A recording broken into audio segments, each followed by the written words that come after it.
नमस्कार माझ्या प्रिय मित्रमैत्रिणींनो, आज आपण आलो आहोत रयत शिक्षण संस्थेच्या सातारा येथील गोडोली येथे असलेल्या बागेमध्ये।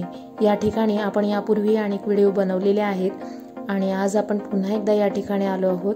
गेल्या एका व्हिडिओमध्ये मी भाज्यांची लागण करत असलेले राहुल वराडे पाटील सर यांना दाखवलं होतं। त्यानंतर आता आपण त्या भाज्या उगवलेल्या आहेत त्या पाहणार आहोत। या ठिकाणी तुम्हाला एक छानसा धबधबा दिसतोय। धबधब्याच्या माध्यमातून ही पाण्याची जी रचना केली आहे ही शेतीला पाटातून जाणारं पाणी आहे। पुढे आपल्याला ते पाहता येईल। खूप सुंदर रीतीने या ठिकाणी विद्यार्थ्यांनी जे आहे ते बांधकाम या ठिकाणी केलेलं आहे। या ठिकाणी असलेली प्रत्येक गोष्ट ही विद्यार्थीच करतात। शेती असो, इतर बांधकाम असो किंवा इतरही काही शेतीच्या गोष्टी आहेत हे विद्यार्थीच करताना आपल्याला दिसून येतात। आता थंडीचे दिवस आहेत। या ठिकाणी बीटची लागण जी आहे ती केलेली पाहायला मिळते। फ्लॉवर लावलेला आहे। फ्लॉवरची भाजी देखील आपल्याला या ठिकाणी पाहता येईल। खूप सुंदर पद्धतीने या ठिकाणी असं प्रत्येक वाफ्यामध्ये वेगवेगळ्या पद्धतीने भाजीची लागण जी आहे ती केलेली आहे।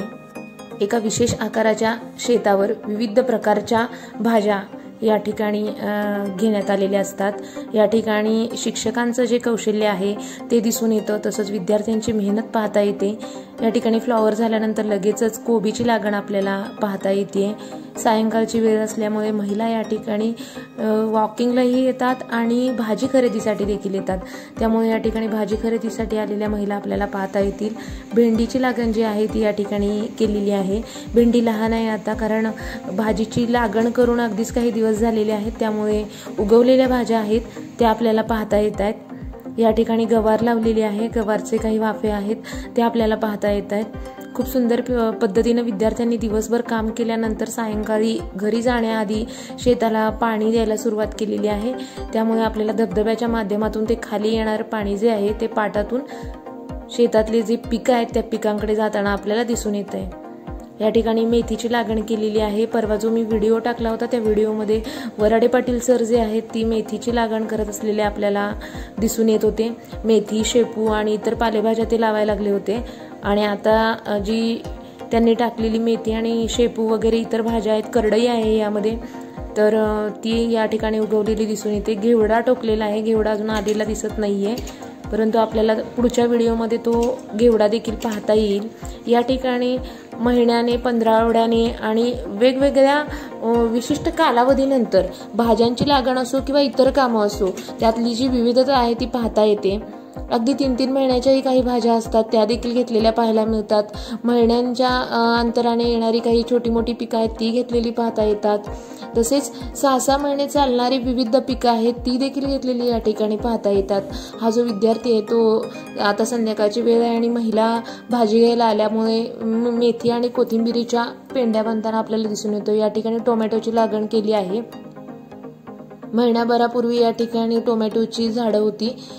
या सऱ्यांमध्ये टोमॅटो लावलेले आपल्याला पाहता येत होते। आता या ठिकाणी नवीन लागण केली आहे।